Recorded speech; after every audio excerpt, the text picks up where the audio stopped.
반갑습니다. 돌집사TV입니다. 자, 오늘부터 지역상담사 2급 실기 기출 문제들 한번 살펴볼 거고요. 자, 직접 정리를 했으니 한번 오늘부터 차근차근 보시면 되겠습니다. 자, 먼저 첫 번째 문제입니다. 자, 아들러 개인주의 상담의 생활 양식 유형 4가지를 쓰시오라는 문제가 나왔죠. 자, 그래서 이런 문제들은 우리가 일단 도식화해서 외워주시면 됩니다. 그래서 직위, 회사, 라고 외워주시면 되겠고요. 자, 먼저 지배형이죠. 활동 수준은 높은데 사회적 관심이 낮아요. 그래서 타인에게 지배적 태도를 보인다. 요 세 가지 특징이 있고요. 기생형은 활동 수준은 중간이에요. 그래서 하지만 사회적 관심은 낮죠. 그래서 타인에게 의존적 태도를 보인다. 그래서 기생한다, 의존한다라는 거죠. 자, 그리고 회피형.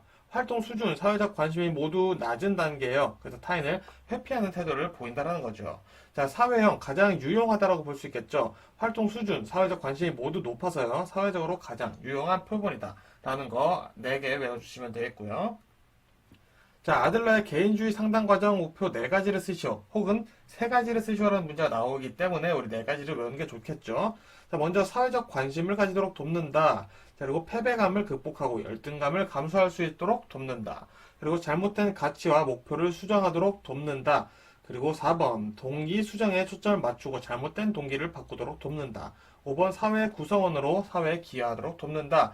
즉 우리 외우기 쉬운 거는 사회적 관심을 가지도록 하고 사회에 기여하도록 돕는다. 요 사회적, 사회라는 단어 하나 같이 외워두시면 좋고요. 자, 그리고 가치 수정을 해주죠. 자, 가치와 목표를 수정하도록 돕는다. 자, 그리고 동기 수정을 하고 동기를 바꾸도록 돕는다. 이렇게. 그리고 패배감이라는 단어도 하나 있죠. 자, 이렇게 단어를 위주로 외워주시면 좋을 것 같습니다. 이거 4개 정도 외워주시고요. 자, 아들러가 주장한 열등감 콤플렉스의 원인 3가지 보도록 하겠습니다. 자, 먼저 기관 열등감이죠. 이 기관 열등감이라는 것은 우리 부모에게서 물려받은 신체적 부족으로 인한 컴플렉스. 내 신체적으로 바꿀 수 없는 거죠, 이거는. 그래서 내 신체적으로 있는 컴플렉스를 기관 열등감이다라고 얘기를 하고요. 과잉보호, 마찬가지 부모에게 나오겠죠. 그래서 부모가 과잉보호를 함으로 인해 내가 자신감이 부족한 거예요. 그러다 보니까 생기는 컴플렉스들을 우리 과잉보호 컴플렉스다라고 얘기를 하고 있고요. 자, 양육 태만입니다. 자, 이 열등감 컴플렉스 모두 부모 때문에 발생한 거기 때문에 마찬가지로 부모의 양육 태만으로 인해 자존감 부족이 발생하는 거죠. 그래서 컴플렉스가 되었다라고 보시면 되겠습니다. 자, 이번엔 붙여 보도록 하겠습니다. 자, 우리 붙여 1과목에서도 많이 외웠죠. 탐전행. 자, 이 3단계 모델 탐전행이다.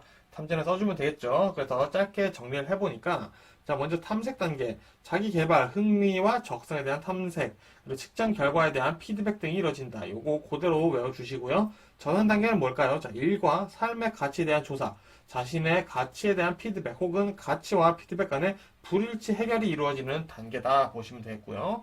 자, 행동 단계. 자, 이제 행동해야겠죠. 목표 설정과 목표 달성을 위해 자원 탐색, 정보 수집 등이 이루어지면서 즉각적 및 장기적인 의사결정이 이루어진다. 라는 요 단어들 다 들어가셔야 된다. 보시면 되겠습니다. 자, 그러면은 이 3단계, 부처의 3단계 중 탐색 단계와 행동 단계에서 하는 것을 3가지씩 쓰시오라고 되어 있습니다. 자, 3가지만 외워주시면 되고요. 자, 우리 탐색 단계에서 자기 개방, 그리고 흥미와 적성에 대한 탐색, 그리고 측정 결과에 대한 피드백 우리 아까 다 봤었죠? 그리고 추가로 불일치에 대한 해결 이런 것도 기억나시면 써주시면 되겠습니다. 자, 그러면은 탐전 행위니까 행동 단계 마지막이죠. 자, 목표 설정과 행동 계획의 개발, 그리고 목표 달성 촉진을 위한 자원 탐색, 정보 수집 이런 거 있었죠? 자, 근데 나눠서 써도 된다. 정보의 수집과 공유 있고요. 그리고 4번 즉각적, 장기적 의사결정을 위한 구체적 행동의 실천이다. 그래서 요거는 2번, 3번, 4번을 외워주시면은 우리 탐전행을 쓰는 과정에서도 쉽게 쓸 수가 있겠죠. 자, 이번엔 보딘 보겠습니다. 보딘도 우리 바로 떠오르는 거 의정자직학이죠. 자, 의정자직학을 쓰는 문제가 나오고 있습니다. 보딘은 정신역동적 직업 상담을 체계화하면서 직업 문제 진단에 관한 새로운 관점을 제시하였다. 그가 제시한 직업 문제의 심리적 원인 3가지를 설명하여라. 자, 3가지니까 여기서 3가지 정도만 써주면 되겠죠. 하지만 우리 다 외워두는 게 좋겠죠. 자, 먼저 첫 번째 의정자직학, 의죠. 의존성, 자기주도적이지 못하고 스스로 해결하지 못해 타인에게 말 그대로 의존하는 거죠. 그리고 정보의 부족, 왜? 경제나 교육 기회결여 박탈, 결여됨으로써 생기는 정보의 부족인 거죠. 그래서 직업 선택과 진로 문제 해결에 필요한 정보를 얻지 못한 상황이에요. 자, 그리고 자아 갈등이죠. 자아 개념과 다른 심리적 기능 간의 내적 갈등으로 직업 결정이 어려운 거예요. 자, 이거는 내 스스로 자아가 갈등을 하고 있는 상황인 거죠. 자, 그리고 4번 직업 선택의 불안, 직이죠. 자신이 원하는 일과 타인의 기대가 충돌할 때 가지는 선택의 불안이다. 나는 이거 하고 싶은데 부모님은 딴 걸 하라 그럴 때 이런 직업 선택의 불안이 생길 수 있다는 거죠. 자, 그리고 확신의 결여입니다. 결정은 했어요. 근데 확신 부족해서 상담자를 찾는 상황이라고 볼 수 있겠죠. 자, 요거 우리 1과목에서 우리 필기시험 때 많이 봤으니까 쉽게 외워지실 겁니다. 자, 추가로 보딘도 한 번 더 볼게요. 정신역동적 상담에서 보딘의 직업 상담 과정을 쓰고 설명하시오. 자, 되어 있습니다. 자, 먼저 볼게요. 탐색과 계약 설정입니다. 자, 뭐냐? 자, 우리 정신역동적, 보딘이 정신역동적 상담을 하죠. 그래서 내담자의 정신역동적 상태를 탐색할 수 있도록 돕고 상담 전략을 합의하는 것이다. 이게 탐색과 계약 설정이고요. 자, 그리고 중대한 결정을 해야 돼요. 자, 개인의 성격에 맞춰서 직업을 바꿀지 아니면 직업의 내 성격을 바꿀지 이것을 고민하는 중대한 결정을 해줘야 된다라는 단계고요. 자, 세 번째 변화를 위한 노력이죠. 자, 이러면 이제 선택한 직업이 필요로 하는 부분들, 요소들이 있겠죠. 거기에 대해서 지속적인 변화를 모색하고 자기 인식을 증가해 나가는 단계가 바로 변화를 위한 노력이다. 그래서 탐색과 계약 설정, 그리고 중대한 결정, 그리고 변화를 위한 노력, 이 세 가지를 해줘야 된다라고 보시면 되겠습니다. 자, 이번에는 크롬볼츠 보도록 하겠습니다. 기출문제 크롬볼츠는 나오는 문제가 요거밖에 없어요. 자, 그래서 크롬볼츠 나오시면 바로 써주시면 되는데, 자, 진로 선택 이론 중 사회학습 이론에서 크롬볼츠가 제시한 진로 선택에 영향을 주는 요인을 세 가지만 쓰시오. 자, 우리 이것도 외웠었죠? 1과목 할 때 유한, 학, 과 이렇게 해서 외웠었습니다. 자, 유는 유전적 요인과 특별한 능력이죠. 자, 개인의 진로 기회를 제한하는 특진로, 뭐 인종, 성별, 신체적인 모습 및 특징, 지능, 재능 등이 속한다. 자, 요 내용이 중요한 내용이죠. 자, 그리고 환경적 조건과 사건이죠. 자, 환경상의 조건이나 특정한 사건 때문에 개인의 진로가 영향이 미쳐진다라는 내용이 되는 거죠. 자, 그리고 학습 경험이에요. 과거에 내가 어떤 것을 학습했나, 그런 학습한 경험이 현재나 미래의 교육적, 직업적 의사결정에 영향을 미치는구나, 라는 것을 이제 학습 경험으로 보는 거고요. 마지막, 과제 접근 기술이죠. 개인이 환경을 이해하고 어떻게 대처하고 어떻게 미래를 예견하고 예측하는지 이런 능력이나 경향을 의미를 하는 것이다. 이런 것들로 인해서 진로 선택에 영향이 미쳐진다라고 보시면 되겠죠. 자, 끝으로 코틀 두 문제 보고 넘어가도록 하겠습니다. 자, 코틀의 원형 검사에서 원의 의미, 원의 크기, 원의 배치의 의미를 설명하시오. 자, 이것도 우리 필기시험 때 준비 잘 하셨죠? 자, 먼저 원의 의미는, 원은 과거, 현재, 미래의 시간 차원을 뜻하죠. 가장 핵심이죠. 그리고 어떤 시간 차원이 개개인의 시간 전망을 지배하고 연관되어 있는지를 평가한다. 자, 이걸 어떻게 보냐? 원의 크기죠. 자, 시간 차원에 대한 상대적인 친밀감을 나타내주는 것이 결국 원의 크기이구나 보시면 되겠고요. 자, 그럼 원의 배치는 네 가지가 있죠. 자, 먼저 원이 접해져 있지 않으면 고립, 경계선에 접해 있다. 그럼 연결, 부분적으로 중첩되어 있다. 그럼 연합, 완전히 중첩되어 있다. 그러면 통합이다. 이 네 가지 같이 외워주시면 되겠죠. 자, 그리고 코텔 문제 하나 더 보고 일단 이 영상 마무리 할게요. 자, 진로 시간 전망 검사 중 코텔의 원형 검사에서 시간 전망 개입의 세 가지 차원을 쓰고 각각에 대해 설명하시오. 자, 이것도 우리 많이 외웠었죠? 방변통이죠, 방변통. 자, 방향성은 뭘까요? 미래 지향성을 증진시키고 미래에 대한 낙관적인 입장을 구성하는 것이 방향성. 미래에 대해서 낙관적인 입장을 구성하는 것이다. 방향성이고요. 변별성. 미래를 현실처럼 느끼게 하고 미래 계획에 대해 긍정적 태도를 강화시켜서 목표 설정을 신속하게 하는 것. 여기까지 써줘야겠죠? 자, 우리 방향성은 미래의 지향성을 증진시켜서 미래를 낙관적으로 생각하게 하는 건데, 변별성은 미래를 현실적으로 느끼게 하여서 이 미래 계획에 대한 긍정적인 태도를 강화시켜서 목표 설정을 빨리 하게 하는 것이죠. 그럼 통합성, 자, 현재 행동과 미래의 결과를 통합하는 거예요. 연결시키고 계획한 기법, 우리 훈련한 기법들이 있겠죠? 이런 것들을 이제 실습해서 미래에 대한 인식을 증진시키는 것이 통합이다 라고 보시면 되겠습니다. 자, 이렇게 해서 우리 10문제 살펴봤고요. 다음 시간에 또 10과목 10문제 보도록 하겠습니다. 반갑습니다. 돌집사TV입니다. 자, 오늘도 이어서 기출문제 보도록 하겠습니다.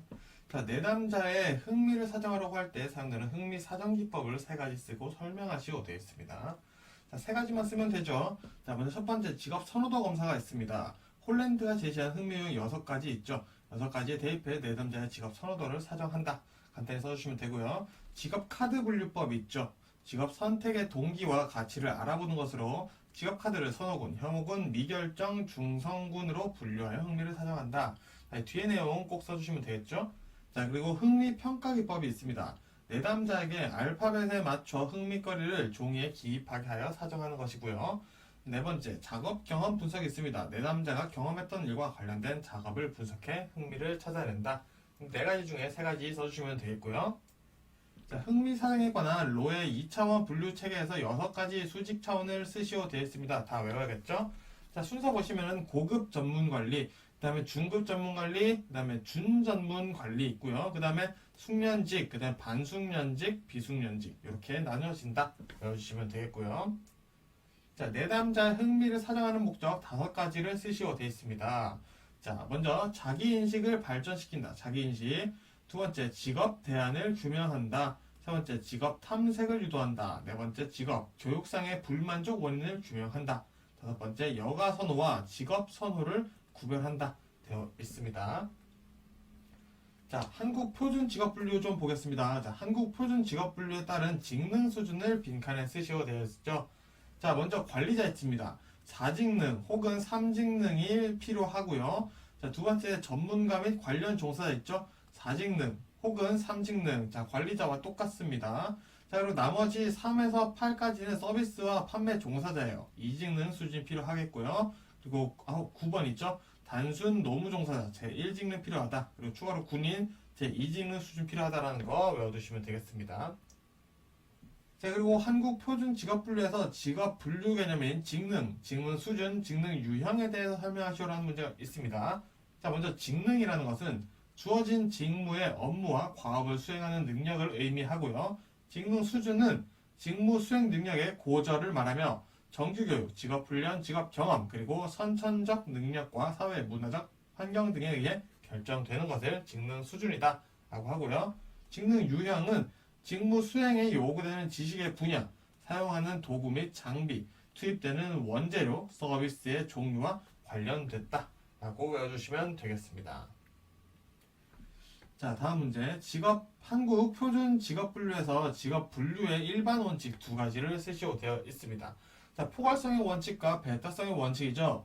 포괄성의 원칙은 우리나라의 모든 직무는 어떤 수준에서든지 나눠놓은 분류에 포괄되어야 한다는 거죠. 자, 특별 직무가 누락되어 분류가 어려울 경우에는 포괄성의 원칙을 위반한 것이다. 추가로 써주시면 좋고요. 자, 배타성의 원칙이라는 것은 동일하거나 유사한 직무는 같은 단위 직업으로 분류한다는 내용을 담고 있죠. 그래서 하나의 직무가 2개 혹은 그 이상의 직업으로 분류된다면 배타성의 원칙을 위반한 것이다 라고 보시면 되겠습니다. 자, 다음 문제. 한국 표준 직업 분류에서 유사 직무를 구분하는 기준 4가지를 쓰시오 되어 있습니다. 자, 먼저 첫 번째 경험이고요. 두 번째는 기능입니다. 세 번째는 해당 직무를 수행하는 사람에게 필요한 지식이죠. 네 번째, 직무 수행자가 입직하기 위해 필요한 요건이다 라고 보시면 되겠습니다. 그래서 경험, 기능, 지식, 요건 이 4가지 일단은 외워서 풀어 쓰시면 되겠죠. 자, 그리고 다음 문제. 한국 표준 직업 분류에서 일반적으로 직업으로 규정하기 위한 4가지 요건을 쓰고 설명하시오. 자, 자주 나오죠. 자, 먼저 첫 번째 경제성이죠. 자, 경제적인 거래 활동이 성립되어야 됩니다. 즉 유급이어야 된다는 거죠. 무급은 직업으로 볼 수 없다라는 내용이 경제성이고요. 계속성은 주기적이거나 주기적이지 않더라도 계속적으로 행하거나 행할 의지가 있거나 가능성이 있는 경우 이것은 직업 계속성이 있다라고 볼 수 있다라는 거죠. 자, 그리고 윤리성입니다. 자, 오타 좀 있는데, 자, 비윤리적이거나 반사회적인 활동을 통한 경제 수익은 직업으로 볼 수 없다라는 거죠. 자, 그리고 사회성이 있습니다. 사회에 가치 있고 기여성이 있는 일이어야지 우리가 직업으로 본다라는 내용을 담고 있습니다. 그래서 경제성, 계속성, 윤리성, 사회성 이 4가지 외워두시고 풀어서 써주시면 되겠죠. 자, 다음 문제 보겠습니다. 한국 표준 직업 분류에서는 속박된 상태에서의 재반 활동은 경제성이나 계속성의 여부와는 상관없이 직업으로 보지 않는다. 이에 해당하는 활동을 2가지만 쓰시오. 자, 먼저 이 문제 보면은 우리 아까 여기서 나왔었죠? 윤리성, 그리고 사회성이 같이 있어야 되는데 일단 이 두 개가 없는 것이 뭐냐라고 묻는 것과 사실 비슷하죠.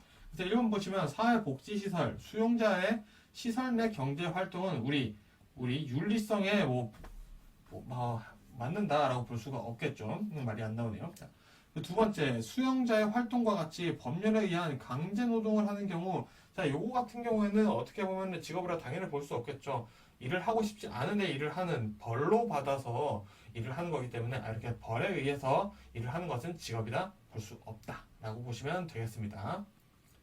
자, 다음 문제. 한국표준직업분류에서 다수직업 종사자란 무엇인지 설명하고 이에 직업을 분류하는 일반적인 원칙을 순서대로 나열하시오 되어 있습니다. 자, 이 문제가 정확히 뭘 묻는지도 알아야겠죠. 자, 먼저 다수직업 종사자란 한 사람이 전혀 상관성이 없는 두 가지 이상의 직업에 종사하는 사람이죠. 그래서 뭐 이런 사람들이 많겠죠, 사실. 그래서 어떻게 분류하냐? 먼저 취수조, 우리 취수조라고 외웠습니다. 자, 다수직업 종사자는 취수조다. 자, 먼저 첫 번째, 취업시간 우선의 원칙. 가장 오래 일하는 직업으로 결정한다. 일하는 시간이 가장 긴 게 첫 번째 직업이다. 볼 수가 있겠죠. 자, 그 다음에 수입 우선의 원칙입니다. 자, 근데 보니까 취업시간이 비슷한 거예요. 그런 경우에는 이제 수입, 뭐가 더 돈이 많이 벌어오는 직업이냐, 그걸로 판단을 해보겠다는 거죠. 그리고 세 번째, 조사 시 최근 직업의 원칙이죠. 자, 요거는 우리 취수로 안 됐을 경우, 그러면은 제일 최근에 일했던 걸로 우리가 직업을 분류를 하자라고 얘기를 하는 것이 뭐다? 다수 직업 종사자에서 일어나는 것이다. 취수조는 다수 직업 종사자에서 분류하는 기준이다. 라고 알아두시면 되겠습니다. 자, 이렇게 해서 이번 과목도 마무리하겠고요. 저는 또 다음 영상 10가지 문제를 가지고 또 인사드리도록 하겠습니다. 감사합니다. 반갑습니다. 돌집사TV입니다. 자, 지난 시간 이어서 바로 기출문제 보도록 하겠습니다. 첫 번째, 직업 문제에 대한 대표적 분류법 중 윌리엄슨의 변별진단 4가지를 쓰고 설명하시오. 자, 우리 이것도 마찬가지 필기시험 때 많이 외웠었죠. 무, 불, 현, 모. 자, 이렇게 외우신 분들도 있으시고 무불, 흥, 현 이렇게 외우신 분들도 계실 겁니다. 자, 먼저 보도록 하겠습니다. 직업 무선택이죠.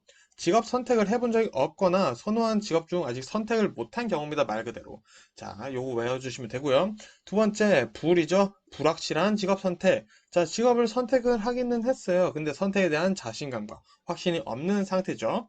자, 흥미와 적성이 불일치입니다. 흥미는 있지만 적성이 안 맞거나 적성은 일치하나 흥미가 없는 상태를 얘기를 하고 있죠.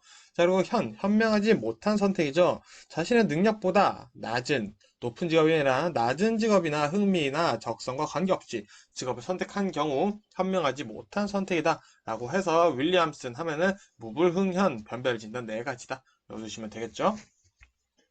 자, 다음 문제. 윌리엄슨이 제시한 특성, 요인, 직업 상담에서 검사의 해석 단계에 이용되는 상담 기법 3가지를 제시하고 설명하시오. 자, 윌리엄슨이 말한 3가지는 뭐죠? 자, 직접 충고하는 것과 설득, 그리고 설명하는 겁니다.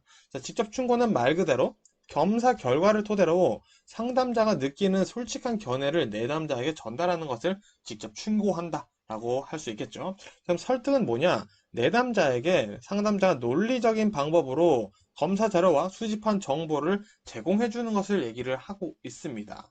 그래서 설명은 내담자의 진로 선택을 위해 이제 검사 자료나 비검사 자료의 정보들을 말 그대로 설명해 주는 단계다 라고 알아주시면 되겠습니다. 이 3가지가 결국 검사의 해석 단계에서 이용이 되고 있다 외워주시면 되겠죠.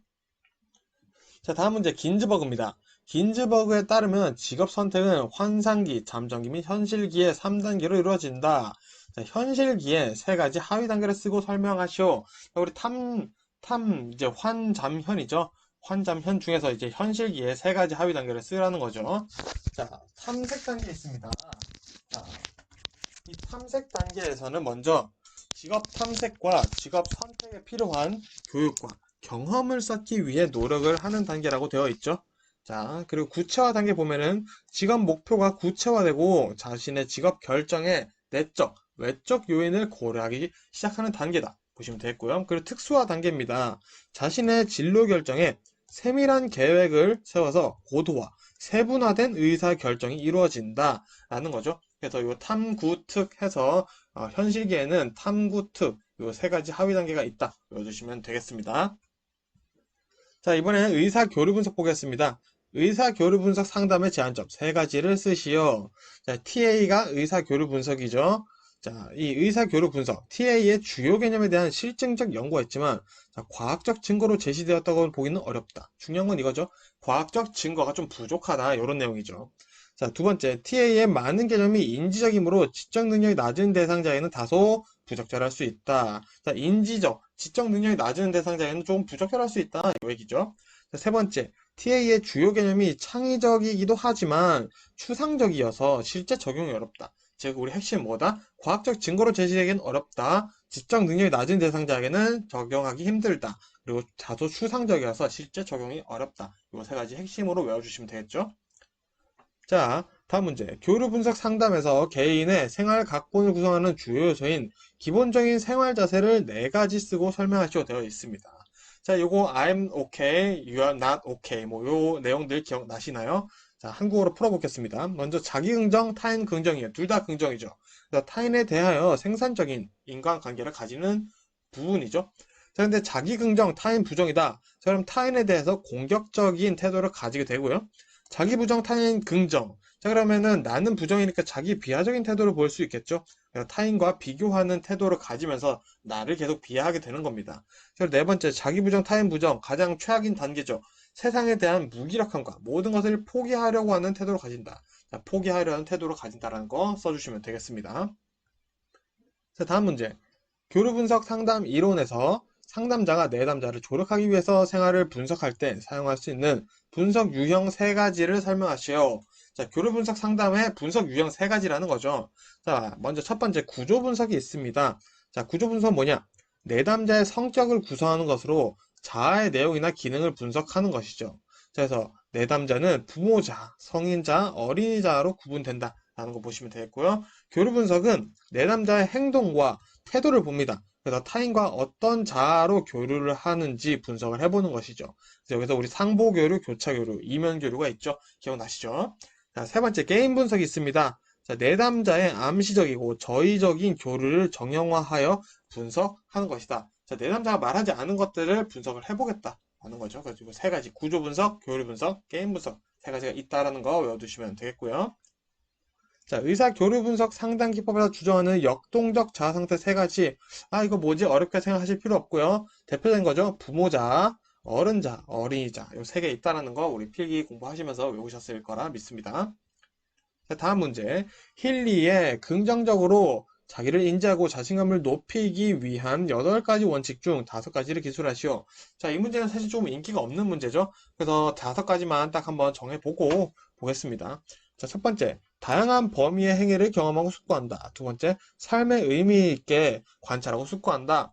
3번. 역량이 있다고 기대되는 것을 개발하고 독려한다. 네 번째. 관찰된 피드백을 얻고 통합한다. 다섯 번째, 기록과 성취를 검토한다. 자, 이거는 뭐 딱히 뭐 외우기 쉬운 방법이 없어서 굳이 외우는 수밖에 없는데 문제 출제되는 경향이 거의 없기 때문에 뭐 넘어가도 되는 문제이지 않을까 싶습니다. 자, 끝으로 부가급여 보겠습니다. 부가급여란 무엇인지 예를 들어 설명하고 사용자와 근로자가 부가급여를 선호하는 이유를 각각 2가지씩 쓰시오 되어 있습니다. 자, 먼저 부가급여라는 것은 말이 굉장히 긴데 정리해보면 이래요. 사용자가 근로자에게 지급하는 화폐임금이 있겠죠. 경상화폐임금이라고도 하죠. 자, 그 화폐임금을 제외한 모든 형태의 보상을 우리는 부가급여라고 얘기를 합니다. 자, 그러면 사용자와 근로자가 선호하는 이유를 좀 볼게요. 먼저 사용자가 선호하는 이유. 자, 조세 보험료에 대한 내용이 있습니다. 자, 부가급여만큼 화폐 임금이 줄게 되겠죠. 자, 그러면은 조세나 보험료는 화폐 임금에 따라 부담되기 때문에 요 조세나 보험료 부담이 줄게 된다는 겁니다.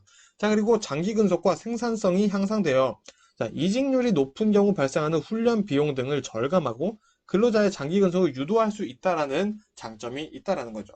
자, 그러면 우리 같은 근로자들이 선호하는 이유는 뭘까요? 자, 마찬가지로 세금 부분이 있어요. 근로소득세입니다. 자, 화폐 임금을 감소시키므로 마찬가지 근로자는 근로소득세를 줄일 수 있다라는 거죠. 또 조세 혜택도 근로자도 있네요. 국민연금, 고용보험 등 사회보험료의 부담을 줄일 수 있다는 장점, 사용자와 동일한 이유가 있다는 거 연관 지어서 같이 외워주시면 되겠습니다. 자, 그래서 이번 영상은 여기까지 마무리하겠고요. 저는 또 다음 영상으로 인사드리겠습니다. 감사합니다.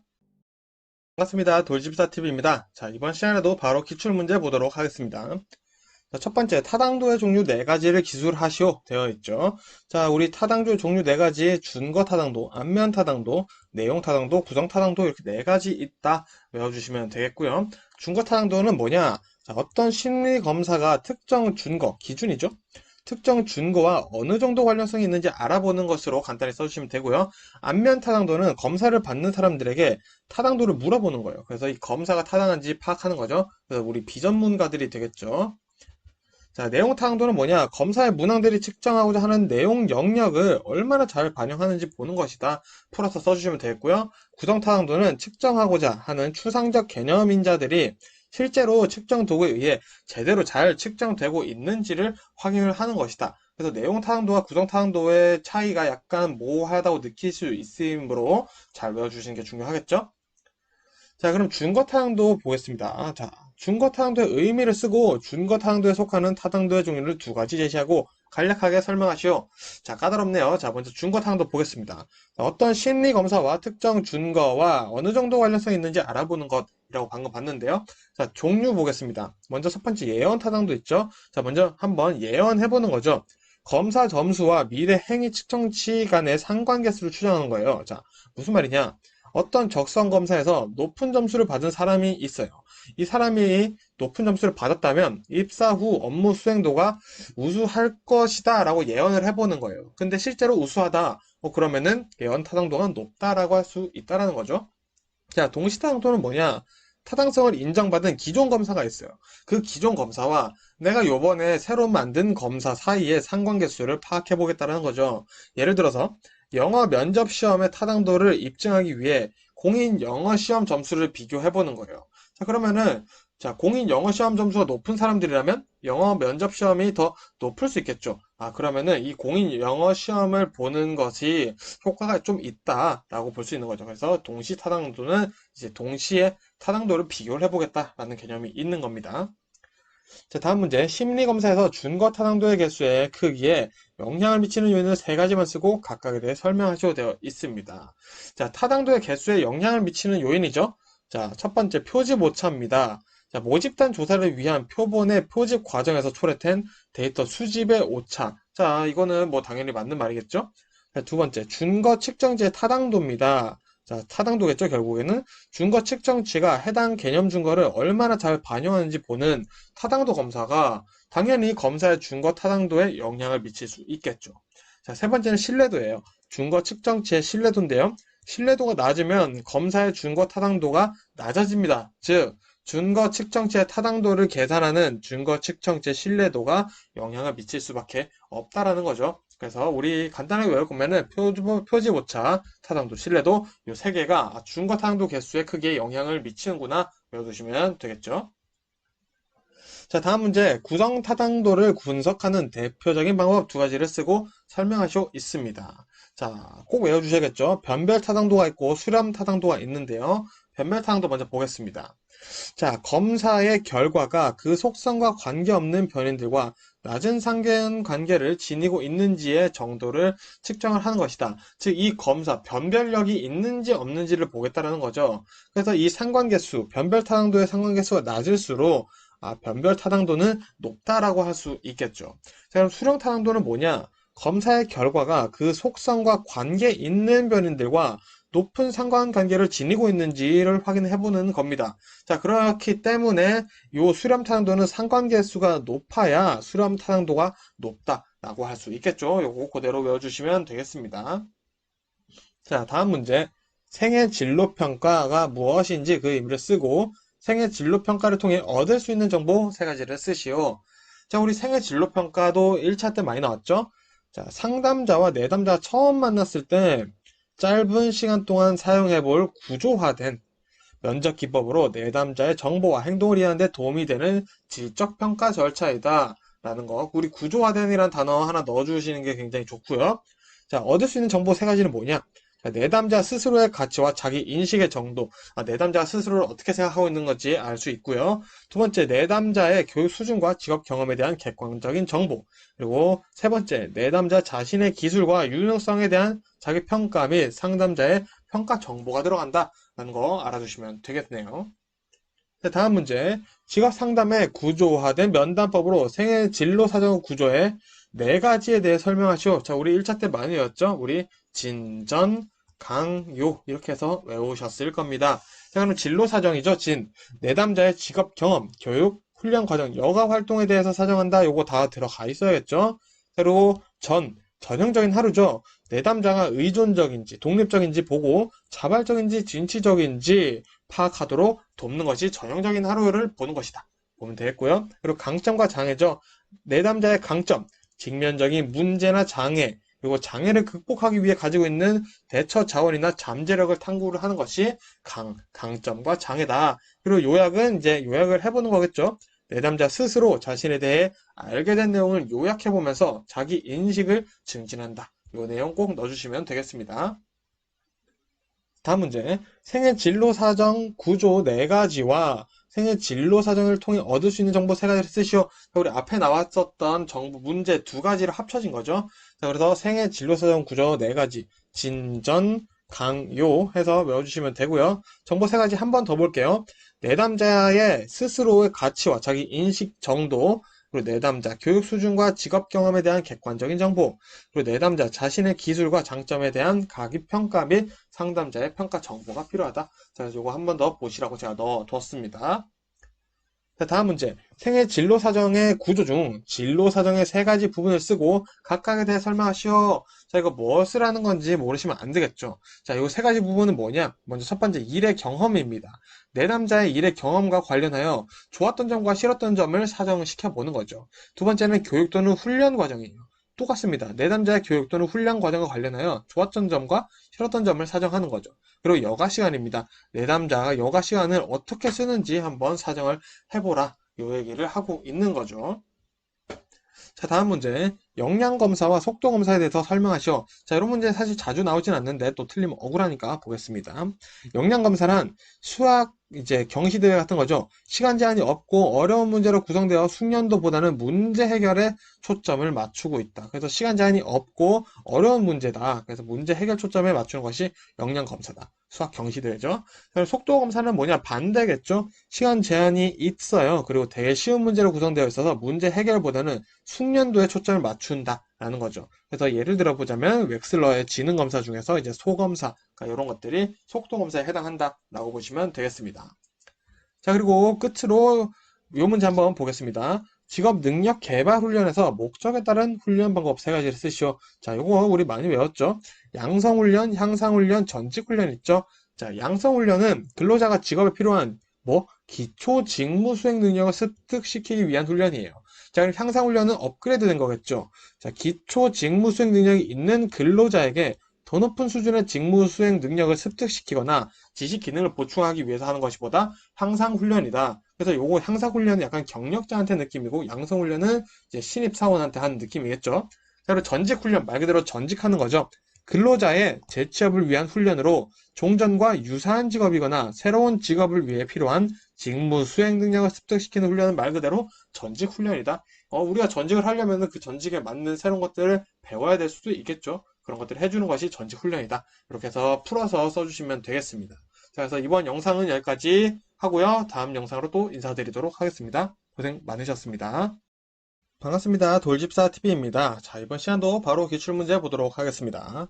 자, 첫 번째, 특성 요인 직업 상담 이론에서 브레이필드가 제시한 직업 정보의 기능을 3가지 쓰고 각각에 대해 설명하시오 되어 있습니다. 자, 먼저 브레이필드가 제시한 3가지 중에 하나는 정보적 기능이죠. 정보를 제공해 내담자의 모호한 의사결정을 돕고 직업 선택에 관한 지식을 증진한다. 말 그대로 정보를 제공해준다라는 기능이 있다는 거고요. 두 번째, 재조정 기능입니다. 자, 재조정 기능. 내담자가 냉혹한 현실에 비춰 부적당한 직업 선택을 한 것은 아닌지 점검을 해보겠다는 거죠. 자, 내담자가 하기 싫은데 억지로 할 수도 있겠죠. 부모님이나 또 다른 사람들의 강요를 의해. 그래서 그거를 점검해 보겠다는 거죠. 그리고 동기화 기능이 있습니다. 내담자가 직업 선택에 대한 의사결정 과정에서 적극적인 참여를 위해 동기화시켜 준다라는 거죠. 그래서 내담자가 직업 선택할 때 적극적인 참여를 시키기 위해 동기화한다 라고 보시면 되겠습니다. 자, 다음 문제. 특성 요인 직업 상담의 직업 상담 3요인의 원리를 설명하시오 되어 있습니다. 자, 뭐 써주시면 되냐? 요거죠. 1번. 자신에 대한 이해입니다. 본인의 흥미, 적성, 능력, 가치관 등 자신에 대한 명확한 이해를 해야 한다. 그리고 두 번째, 직업에 대한 이해죠. 직업 세계에 대한 성공, 보상, 자격 요건, 기회 등 지식을 습득하고요. 세 번째, 자신과 직업 세계를 연결합니다. 자, 개인적 요인과 직업 관련 자격 요건 등의 정보를 기초로 하여 현명한 선택을 하도록 하는 거죠. 그래서 이 특성 요인 직업 상담에서 세 가지 요인 필요한 거는 자신에 대한 이해, 직업에 대한 이해, 그리고 자신과 직업 세계의 연결, 요 세 가지가 필요하다라는 거죠. 자, 다음 문제. 특성 요인 직업 상담의 과정을 순서대로 쓰고 각각 설명하시오. 자, 요거 우리 외우셨죠? 분종진, 예상추 이렇게 해서 외웠습니다. 자, 그래서 분 볼게요. 분석이죠. 내담자의 적성, 흥미, 지식 등 내담자에 관한 자료를 분석하고 수집한다. 종합. 내담자의 진단에 활용할 수 있도록 자료를 요약하고 정리한다. 진단. 내담자가 가진 문제를 찾고 진단하고 해결을 위한 진단을 한다라는 거고요.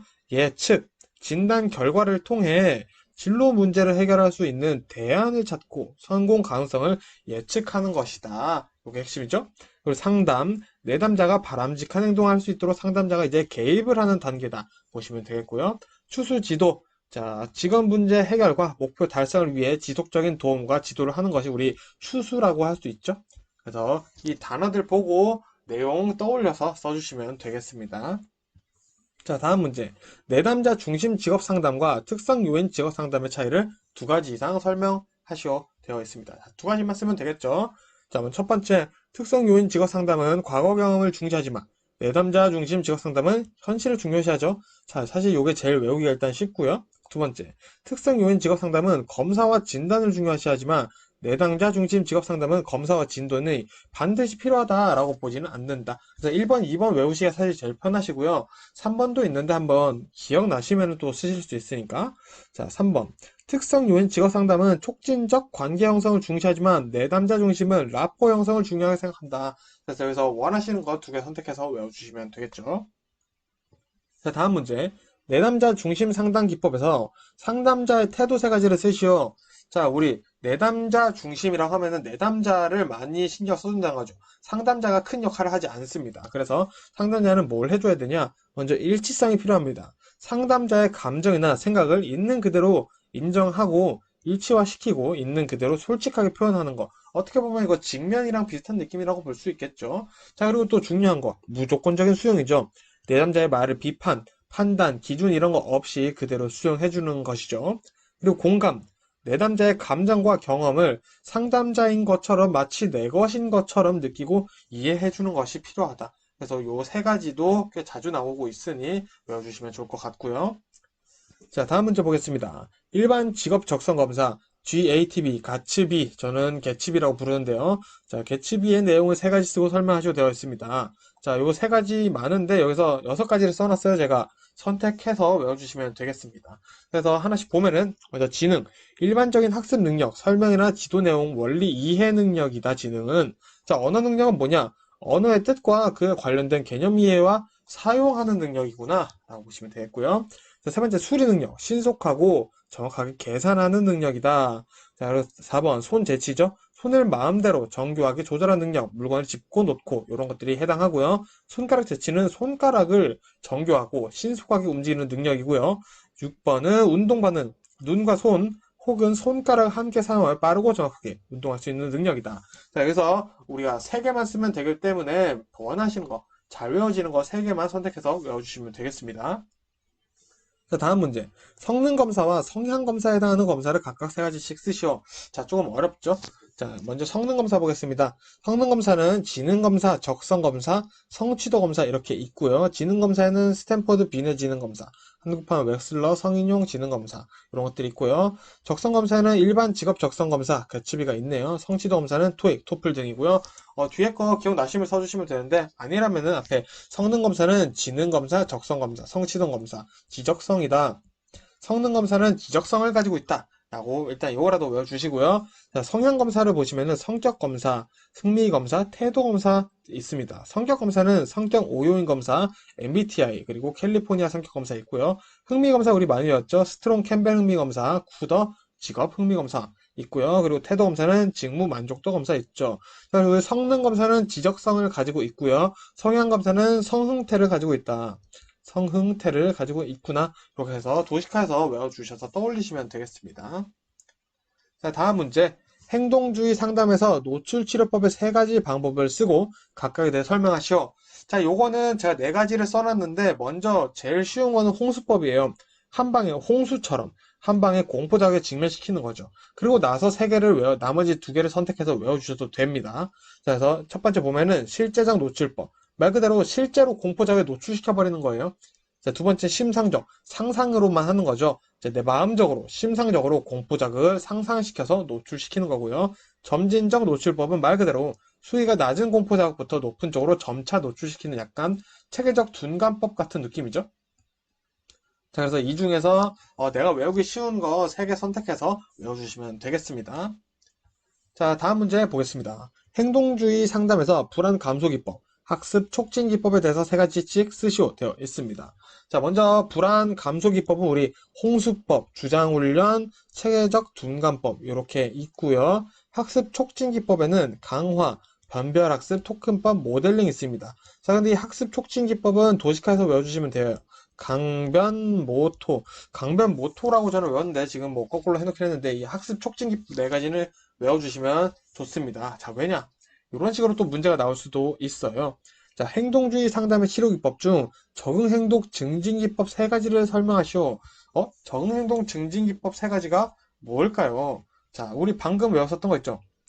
자, 우리 강화, 변별학습, 토큰법, 모델링, 학습 촉진기법이었는데, 요게 이런 식으로도 나올 수 있구나. 적응행동 증진기법이라고도 나올 수 있다라는 거. 그래서 우리 아까 외웠었죠? 그래서 강변모토라고 외워주시면 좋고요.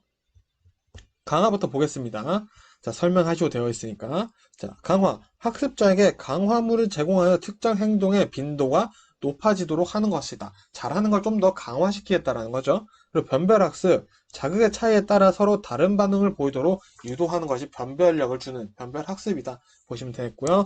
모델링은 말 그대로죠. 모델을 하나 섭외를 하는 거예요. 다른 사람의 행동이나 결과를 관찰하는 것이 모델링이다.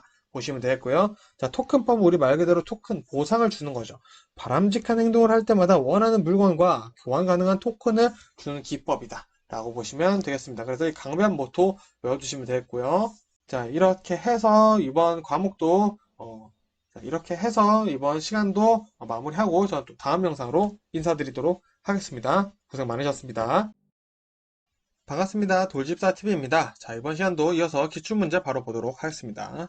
자, 첫 번째, 집단 상담의 장점 3가지 혹은 5가지를 쓰시오. 그리고 장점 3가지, 단점 3가지를 쓰시오. 자, 문제가 이런 식으로 나옵니다. 그래서 집단 상담 문제를 대비하기 위해서는 장점 5가지, 그리고 단점 3가지는 꼭 외워두셔야겠죠. 자, 그럼 장점부터 보겠습니다. 자, 먼저 성숙도예요. 성숙도가 낮은 사람에게 적합하죠. 그리고 수용성이 좋다. 내담자들이 개인 상담보다 수용력이 좋다 보시면 되겠고요. 그리고 사회성, 타인과의 상호작용으로 사회성에 도움이 된다. 네 번째, 효율성, 한정된 시간 동안 다수의 상담이 가능하므로 경제성이 좋다. 자, 그래서 효율성은 경제성이라고 외우셔도 되고요. 학습성, 개인 상담보다 풍부한 학습 경험이 제공된다. 장점 5가지 꼭 외워두시고요. 단점은 3가지만 외우시면 돼요.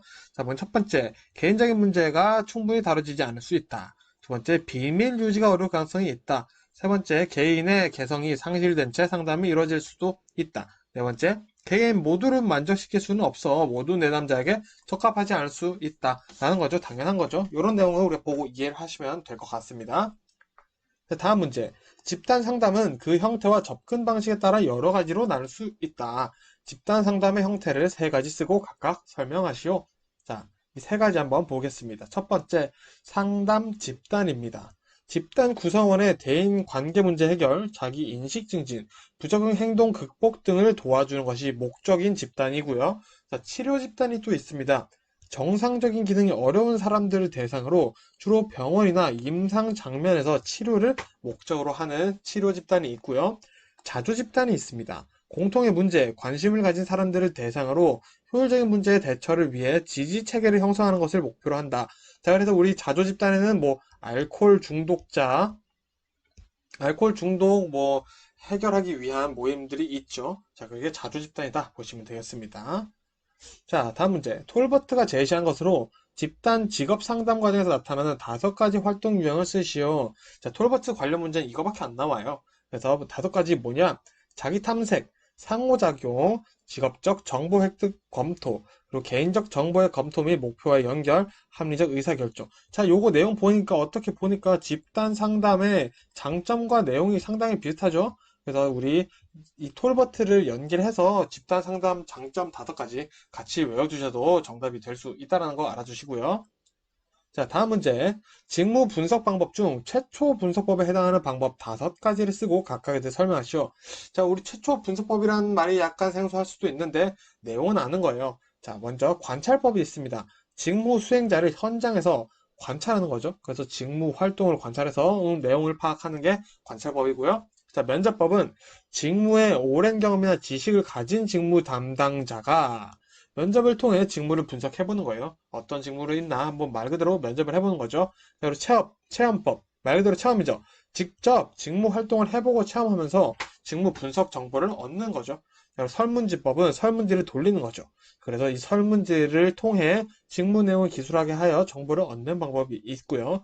중요 사건 기록법이 있습니다. 자, 이건 뭐냐? 직무를 성공적으로 수행한 경우나 실패한 경우에 대한 자료와 정보를 수집해서 왜 그랬는지 보는 거죠. 그래서 그 사건들의 구체적인 행동을 알아내서 지식, 기술 등을 얻는 방법이 중요 사건 기록법이다. 그래서 이 5가지 외워두시면 되겠죠. 자, 다음 문제. 직무 분석 방법 중 구조적 면접법과 비구조적 면접법의 의미와 각각의 장단점을 쓰시오. 자, 구조적 면접법은 뭐냐? 자, 표준화된 면접법이겠죠. 질문 내용이 미리 준비되어 있어요. 자, 그래 장점 뭐냐?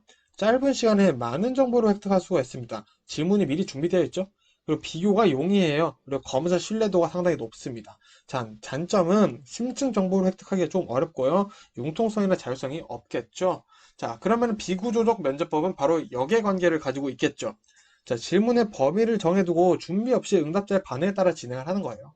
그래서 장점은 우리 구조적 면접법의 단점이죠. 심층 정보 획득이 가능하고 융통성이 있고 타당도가 높아요. 대신 단점은 비용이 많이 들고요. 비교가 어렵죠. 그리고 다량의 정보 획득은 조금 어려울 수 있다라는 거. 그래서 이 구조적 면접법과 비구조적 면접법은 역의 관계를 가지고 있기 때문에 하나만 확실히 외워도 따라오겠죠. 자, 다음 문제. 직무 분석 방법 중 결정적 사건법 단점을 쓰시오. 자, 결정적 사건법이 우리 중요 사건 기록법이죠. 자, 중요 사건 기록법과 똑같은 얘기입니다. 자, 그 단점 한번 볼게요. 자, 첫 번째, 응답자의 사건 왜곡 기술 가능성. 자, 기억에 의해서 쓰다 보니까 조금 사건이 왜곡돼서 기술이 될 수도 있겠죠. 자, 두 번째, 일상적인 업무 수행과 관련된 지식, 기술이 배제될 수 있다. 중요한 것만 우리가 체크를 하다 보니까 일상적인 일일 업무 이런 것들을 빠뜨릴 수도 있다는 거죠.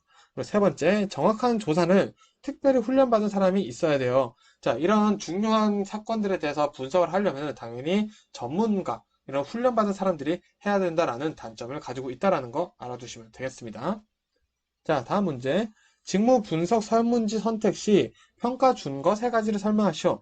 자, 이거 3가지만 쓰시면 됩니다. 그래서 첫 번째, 신뢰성. 결과는 일관성이 있어야겠죠? 그리고 타당성. 결과가 정확한 내용을 담아야겠죠?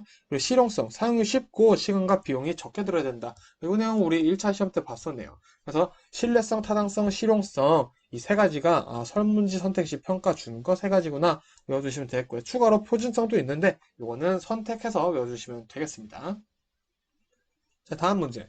직무 분석을 하는 목적은 직무 기술서나 작업자 명세서를 만들고 이로부터 얻어진 정보를 여러 가지 활용하는 데 있다.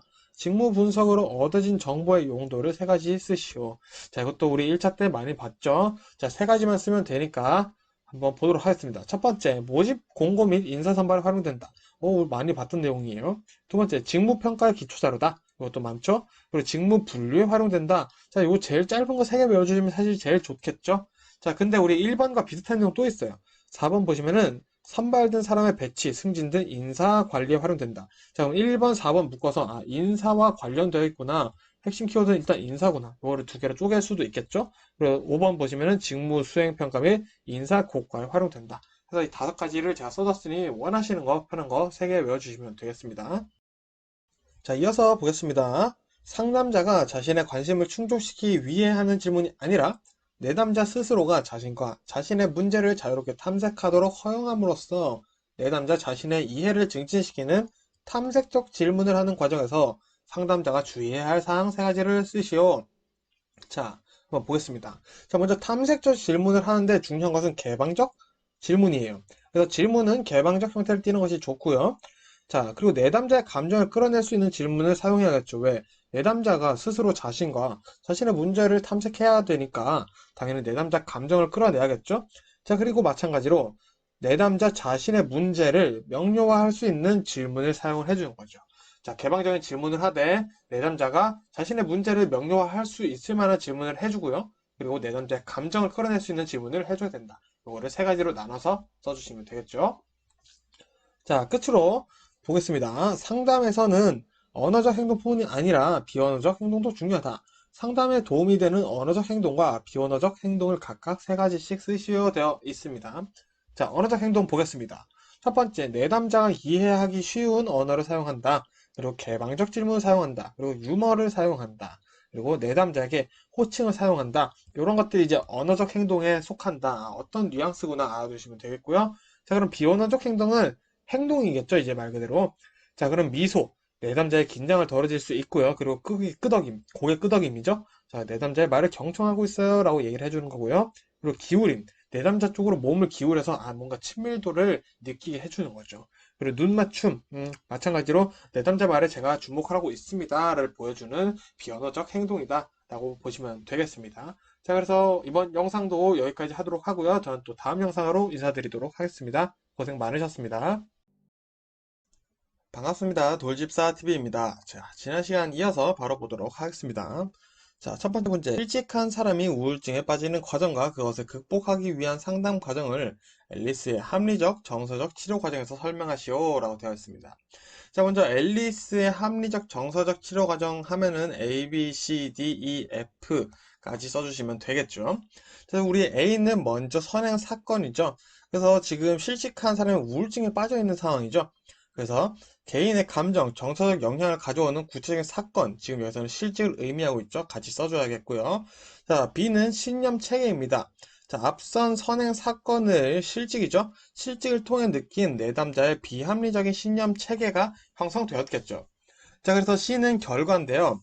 자, 이 비합리적인 신념 체계를 통해 인지, 정서, 행동적 결과가 나타났습니다. 자, 그게 바로 우울증으로 나타났죠. 자, 여기서 이제 논박을 해줘야겠죠. 자, 논리적인 원리 제시를 통해 내담자의 논리를 반박해 주는 겁니다. 자, 그래서 이 효과를 보자고 하면은 이제 논박을 통해서 내담자의 비합리적인 신념 체계를 해소하며 긍정적인 태도로 바꾸는 거죠. 그래서 이 우울증을 치료를 해주는 거죠. 그래서 마지막 F, 감정이죠.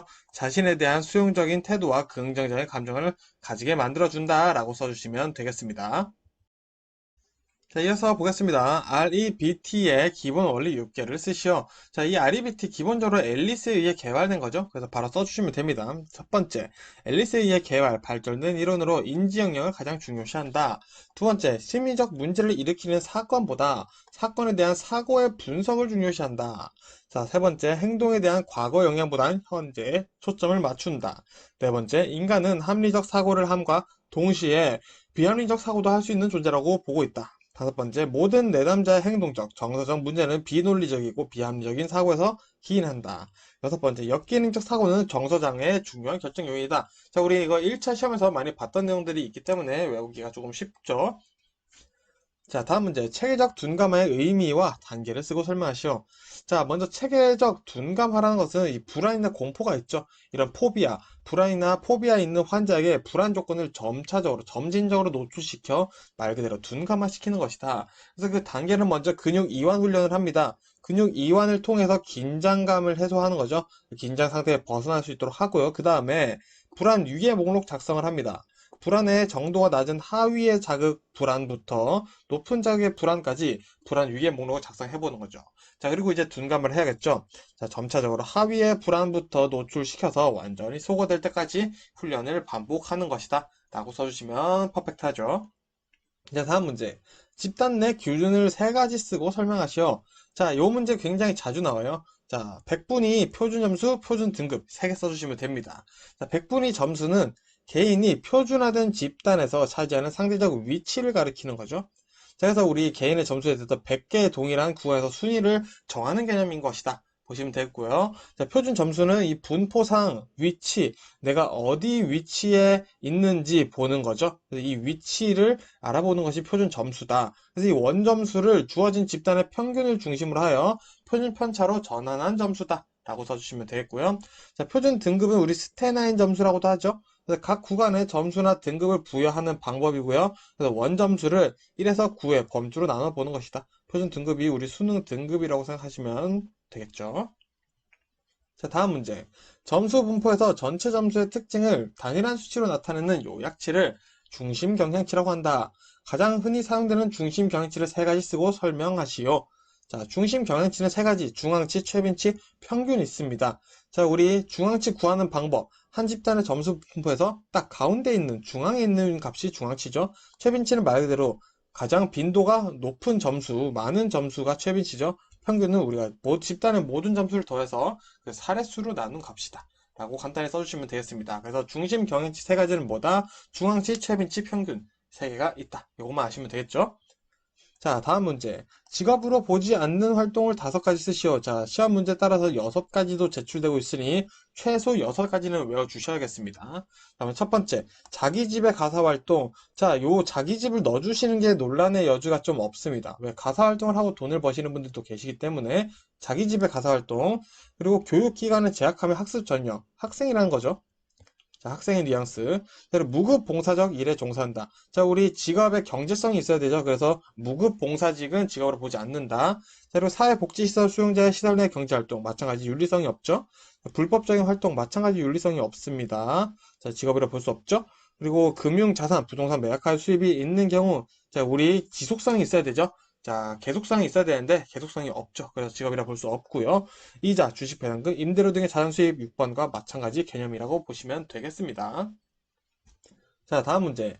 수퍼에 대해서 조금 보도록 하겠습니다. 수퍼의 진로 발달의 5단계를 설명하시오. 우리 외웠죠? 성탐, 확, 유, 쇠라고 외웠습니다. 그 내용 한 번만 살펴보겠습니다. 자, 먼저 성장기. 자, 환상이 많습니다. 성장기는 환상을 떠올려 주시면 돼요. 초기에는 욕구와 환상이 지배적이어서 대통령이 되고 싶은 마음이 많죠. 하지만 이제 점차 흥미와 능력을 중요시하게 되고요. 탐색기에서 이제 학교, 여가 활동, 시간제 같은 일을 알바죠. 해보면서 나한테 맞는 적합한 직업을 탐색하기 시작합니다. 그리고 확립을 해보죠. 그래서 자신에게 적합한 직업을 찾고 종사하며 기반을 다져 나갑니다. 그리고 이 직업을 이제 유지해야겠죠? 유직입니다. 직업 세계에서 자신의 위치를 공고히 하며 유지를 위한 노력을 통해 안정된 삶을 추구한다. 자, 끝으로 쇠퇴입니다. 정신적으로, 유퇴적으로 쇠퇴하기 시작하면서 은퇴 후 새로운 나의 역할을 찾게 되는 것이 이제 성탐 확유세 좀 더 구체적으로 외울 시기가 왔습니다. 자, 다음 문제. 슈퍼의 경력 개발 단계 중 성장기의 3단계를 쓰고 각각에 대해 설명하시오. 자, 우리 아까 봤었던 자, 성탐 확유세의 이제 성장기의 하위 단계 3개를 얘기하는 거죠. 자, 환상기, 흥미기, 능력기 있습니다. 자, 우리 성장기에 환상이 있다고 했죠. 그리고 흥미를 느껴가기 시작을 했어요. 그래서 환상기, 직업에 대한 환상이 크면 아동적 욕구가 지배적이죠. 자, 근데 우리 아까 흥미를 느껴가기 시작했다고 했죠. 흥미를 중요시하며 개인의 취향에 따라 목표를 설정하기 시작한다. 그리고 능력을 중요시하며 직업의 요구 조건을 고려한다는 거 추가로 외워주시면 이 내용도 간단히 따라올 수 있겠죠. 자, 다음 문제. 슈퍼가 제안한 발달적 직업 상담의 6단계를 쓰시어. 자, 이것도 우리 도식가에서 외웠었겠죠. 문심자 현태의 이렇게 해서 외웠었습니다.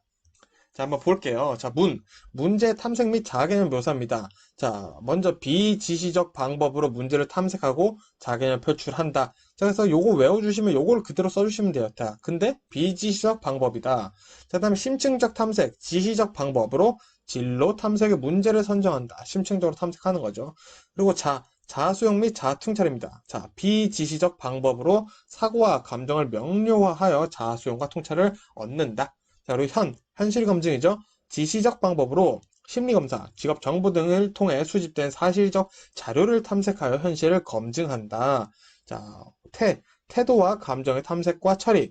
비지시적 방법으로 현실 검증에서 얻은 태도나 감정을 통해 자신과 일의 세계를 탐색하고 처리한다. 자신과 일의 세계를 연결한다라는 거죠. 자, 그리고 끝으로 의죠. 의사결정. 비지시적 방법으로 의사결정을 대한 대안과 행동을 검토한다. 자, 그래서 우리 앞에 보시면은 자, 비지시적, 지시적, 비지시적, 지시적, 비지시적, 비지시적. 자, 이렇게 해서 순서 내려오고 있다는 거 번갈아 가면서 나오고 있죠. 그래서 요 개념 앞에 먼저 잘 써주시면은 정답이 될 확률이 상당히 높아지고요. 그리고 나머지 내용들은 이제 단어, 우리 앞에 외웠던 무심자 현태를 풀어서 쓸 수 있는 연습을 해주시면 좋겠죠. 자, 다음 문제 보겠습니다. 발달적 직업 상담에서 슈퍼는 진단이라는 용어 대신에 평가라는 말을 사용했다.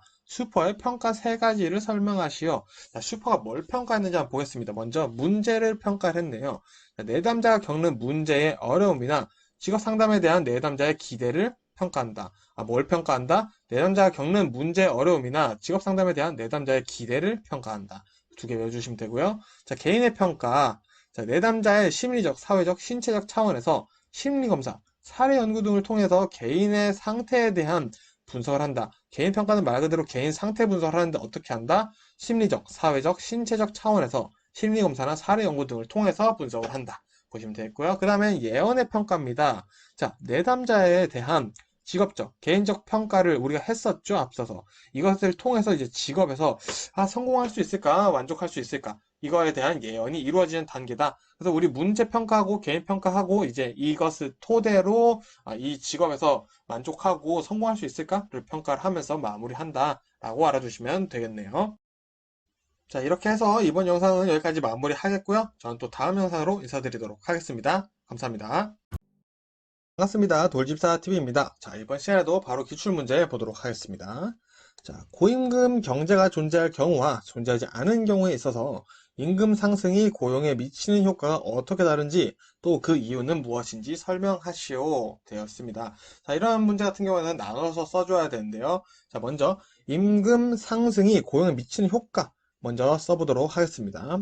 자, 임금 상승이 고용에 미치는 효과. 자, 임금이 오르면 기업은 이윤의 극대화를 위해 고용을 감소시키게 되겠죠. 자, 그러나 고임금 경제가 존재하게 되면 비교적 고용의 감소가 적게 이루어진다. 자, 말 그대로 임금이 오르게 되면은 기업은 당연히 나가는 돈이 많아지겠죠. 그러려면은 우리가 고용을 감소시키는 방법밖에 없겠죠. 자, 그런데 고임금 경제가 이미 존재를 한다라면은 굳이 고용의 감소를 할 필요가 없다라는 거죠. 자, 그러면 요게 효과가 이제 다른 이유 한번 보도록 하겠습니다. 자, 왜 그러냐? 자, 고임금 경제가 존재하면 고임금 지급이 노동의 생산성을 향상시키고 있다는 뜻이겠죠. 자, 그래서 우리 노동 수요 곡선을 얘기를 해줘야 됩니다. 자, 노동 수요 곡선은 상방으로 이동한다. 자, 우상향을 한다라는 거죠. 자, 이는 고용의 증가를 의미하는 것이므로 임금 상승은 고용 감소를 시키지만 고임금 경제는 고용을 증가시키므로 전체적으로 볼 경우 고용의 감소가 적게 이루어진다라고 볼 수 있다라는 거죠. 그래서 한번 쓴 거를 또 이제 지금 효과가 어떻게 다른지 또 그 이유는 무엇인지 설명을 하라고 했으니 두 개 나눠서 써서 외워주셔야 된다라고 보시면 되겠습니다. 자, 다음 문제. CMI 검사에서 능력 척도 세 가지를 쓰고 설명하시오. 자, 제가 5개를 써놨는데, 자, 편하신 거 3개만 외워주시면 됩니다. 자, 그럼 첫 번째, 자기 평가입니다.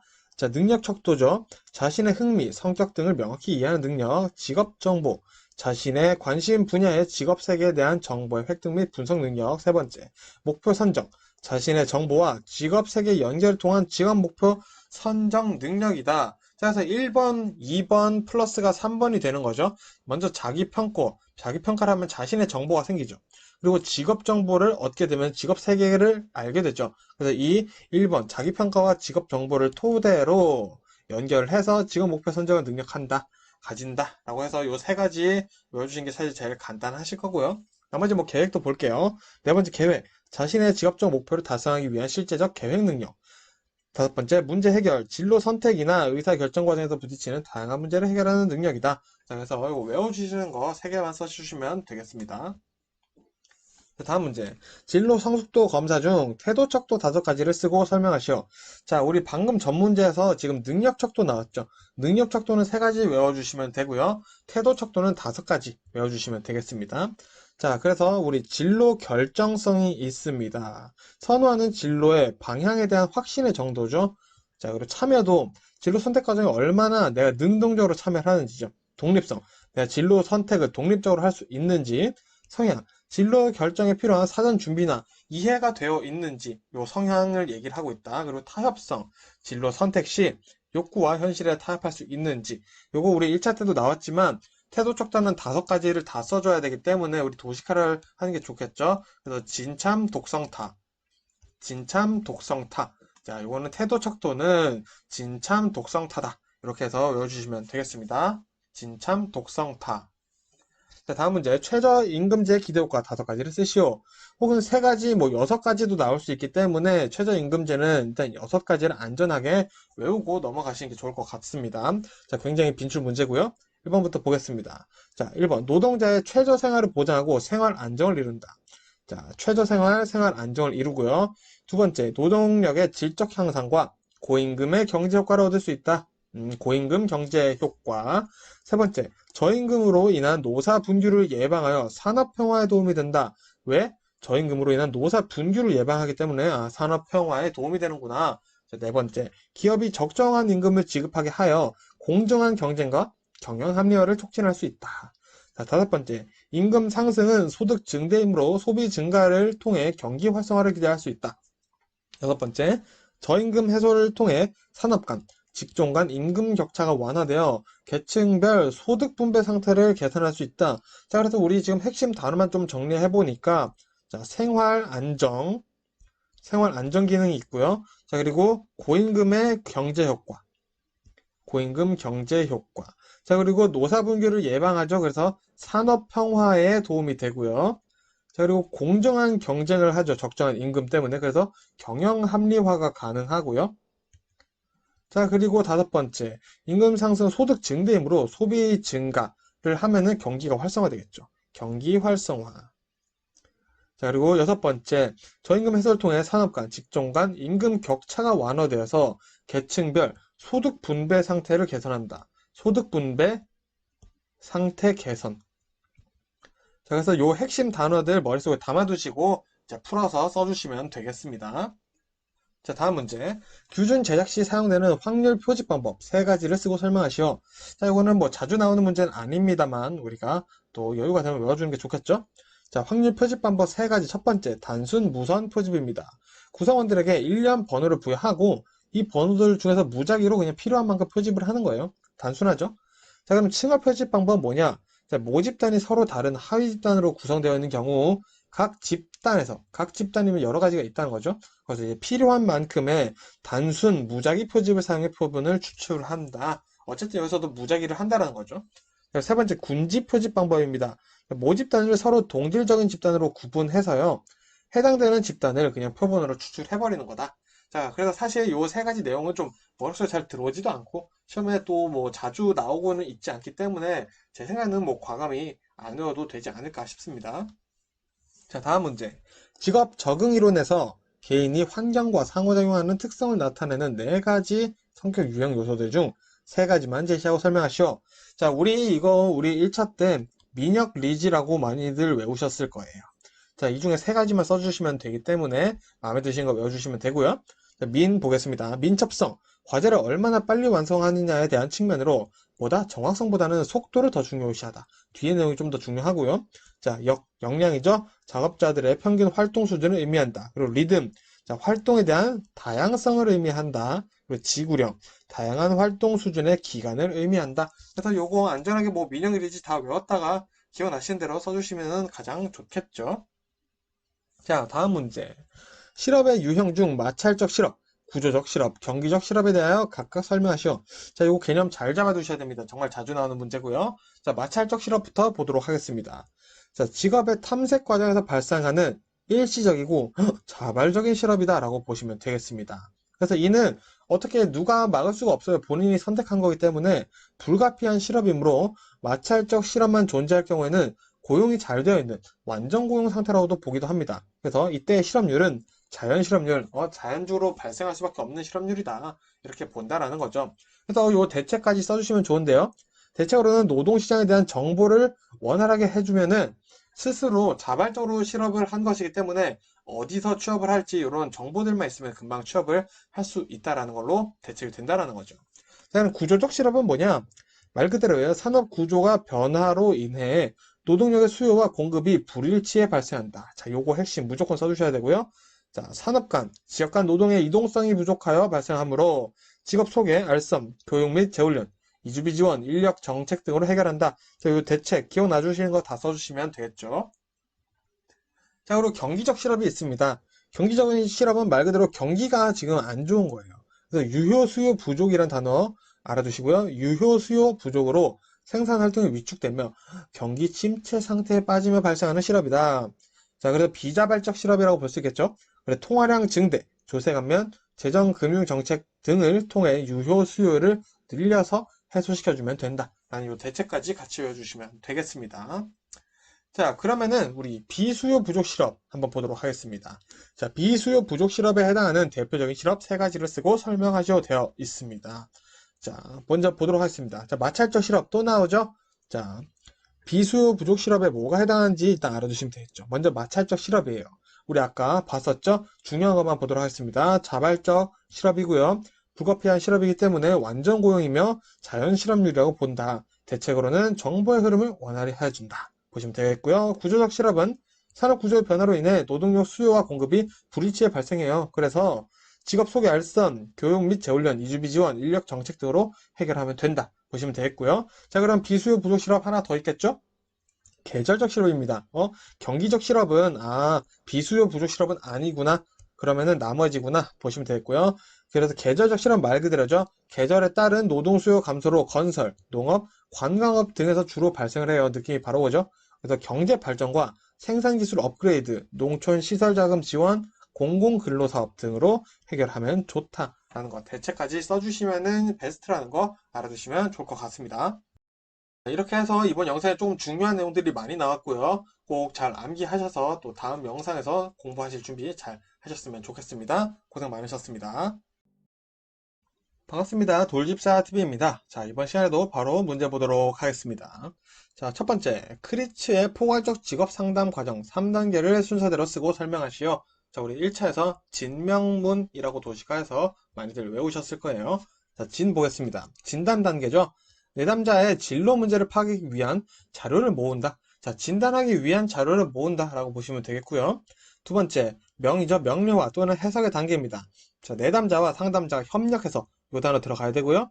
의사결정 과정을 방해하는 태도나 장애물들을 확인하는 거죠. 그 행동 등을 확인하면서 함께 대안을 탐색한다. 2단계에서는 대안을 탐색하는구나. 어떻게? 내담자와 상담자가 협력을 해서 대안을 탐색하는 거고요.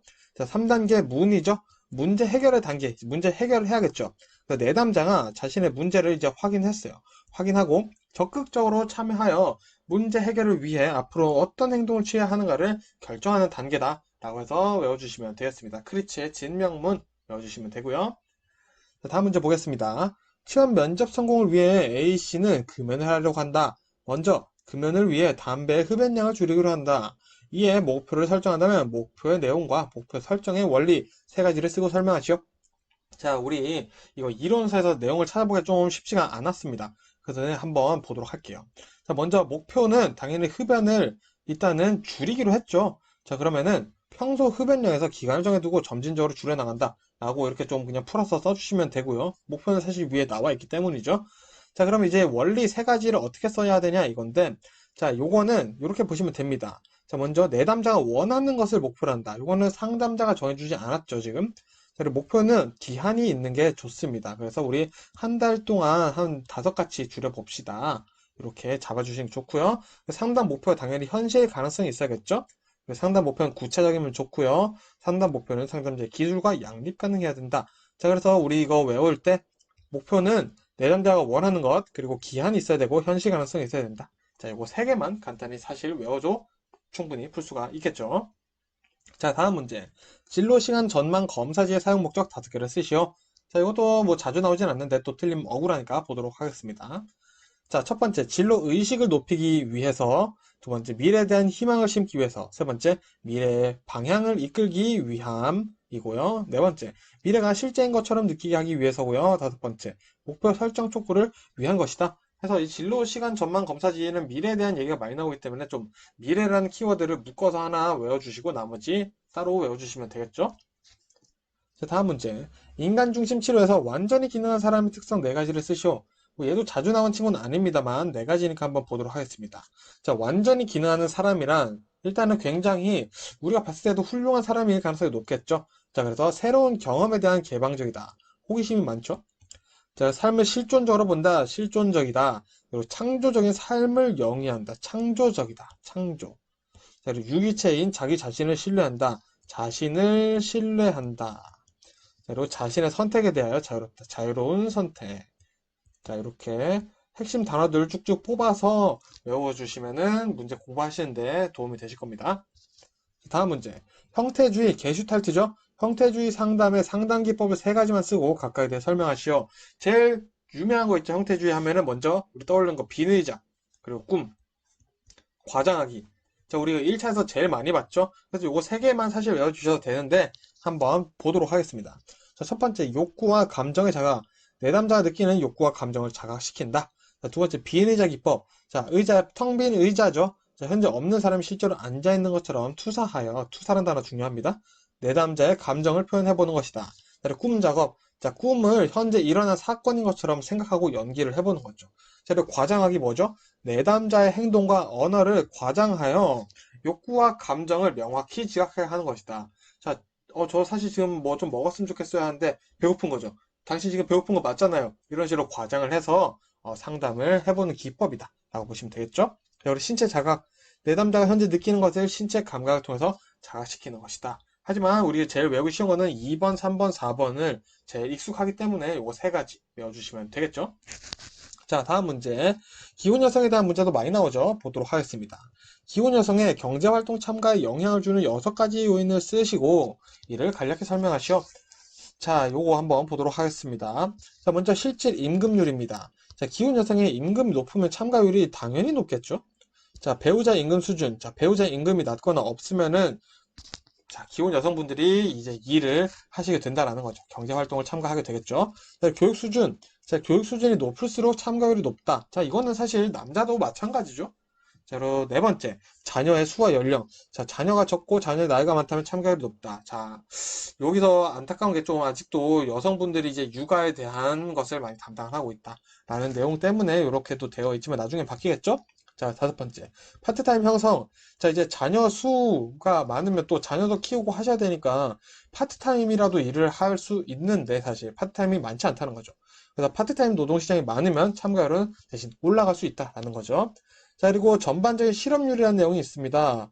자, 사회 전반적인 실업률이 낮으면 취업 기회가 많다는 거죠. 그래서 기혼 여성분들이 또 참가율이 높아질 수 있다라고 보시면 되겠고요. 자, 가계 생산 기술력입니다. 자, 가계 생산 기술력이 좋으면 참가율이 높다는 건데 예를 들어서 그런 거죠. 식기세척기가 아주 잘 돼 있다. 그러면 우리 집안 가사 노동이 줄게 되니까 경제 참가, 내가 나가서 경제 활동을 참가할 수 있는 확률이 더 올라간다는 거죠. 그래서 이거 기억나는 거 6개 외워주시면 되겠습니다. 자, 다음 문제. 자, OECD 국가 중 우리나라는 기혼 여성 경제활동 참가율이 낮다고 합니다. 이에 영향을 미치는 요인 6가지 쓰시오. 자, 우리 앞에 봤었죠? 우리 앞에 봤었던 내용들 그대로 써서 적용해 주시면 되겠죠.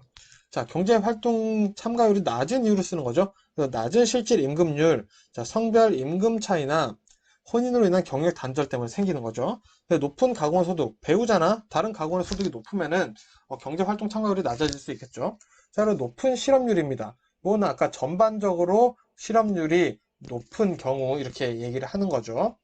자, 그리고 제한된 취업 직종과 기회입니다.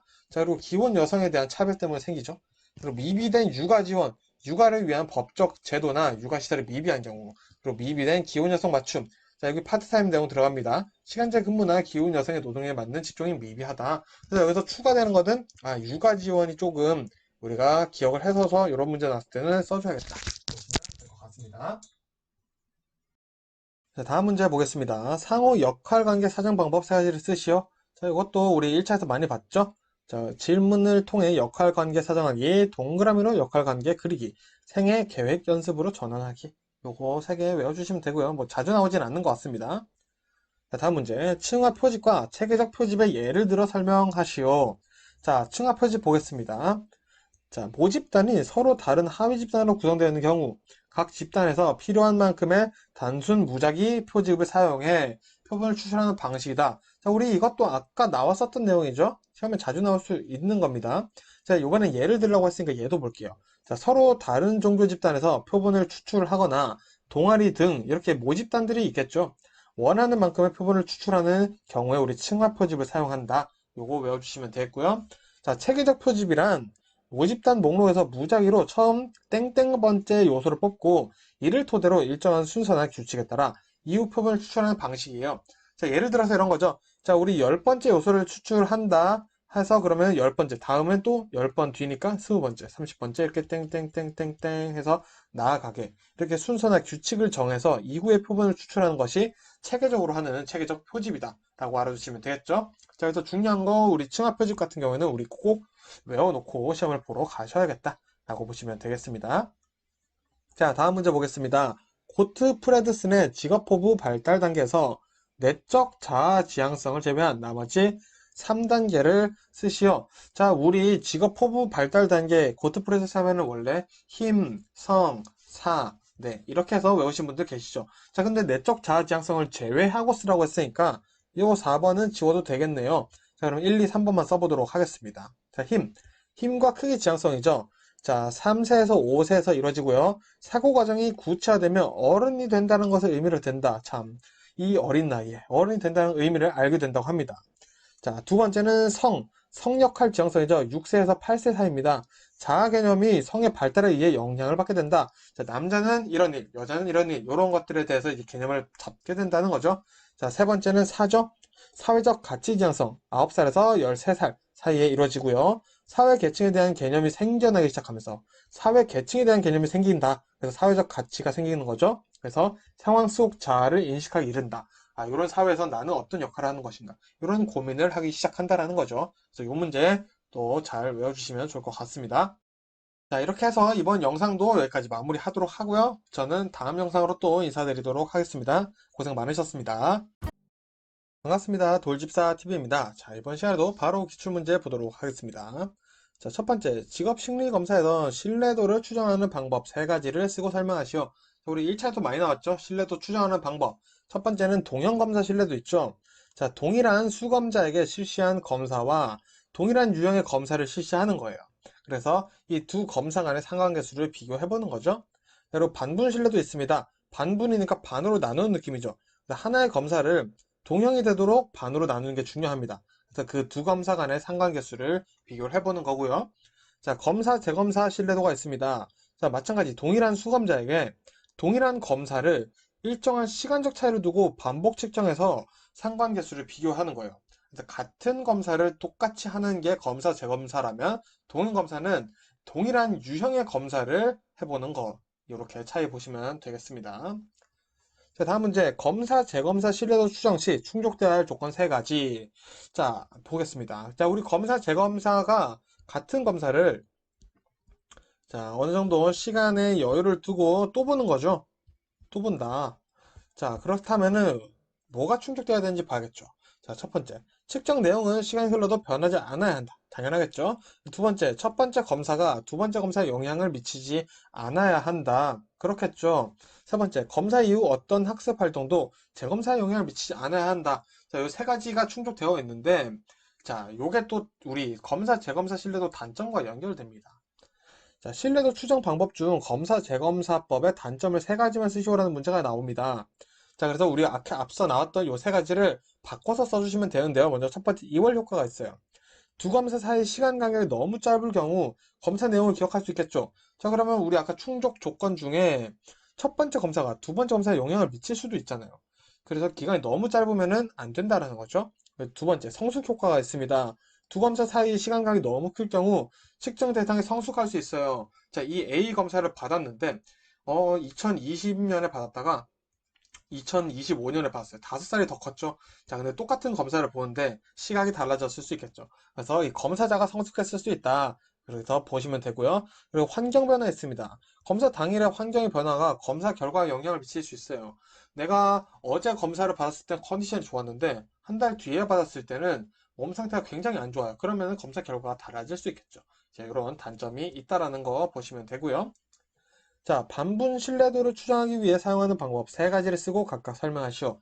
자, 반분 신뢰도는 우리 동일한 유형으로 반을 나누는 거죠. 반을 나눠서 시험을 보게 하는 것이다. 라고 하는데 방법이 세 가지가 있다는 거죠. 먼저 기후 절반법이 있습니다. 자, 기후 절반법, 홀짝으로 나눈다는 거죠. 그래서 검사 문항 번호를 홀짝으로 반분해서 반으로 나눈다. 홀수항, 짝수항에서 시험 문제를 두 개로 나누는 거고요. 전후 절반법은 그냥 제일 단순한 거예요. 검사의 문항을 배열된 순서대로 앞부분과 전반과 후반으로 반으로 나눠버린다. 그게 전후 절반법이고요. 자, 짝진, 아이고, 오타가 있습니다. 이거. 예민한 건데, 그죠? 짝진 임의 배치법입니다. 그래서 각 문항의 통계치에서 가까운 두 문항의 짝을 지어서 그 짝에서 임의로 한 문항을 선택하여 양분하는 거예요.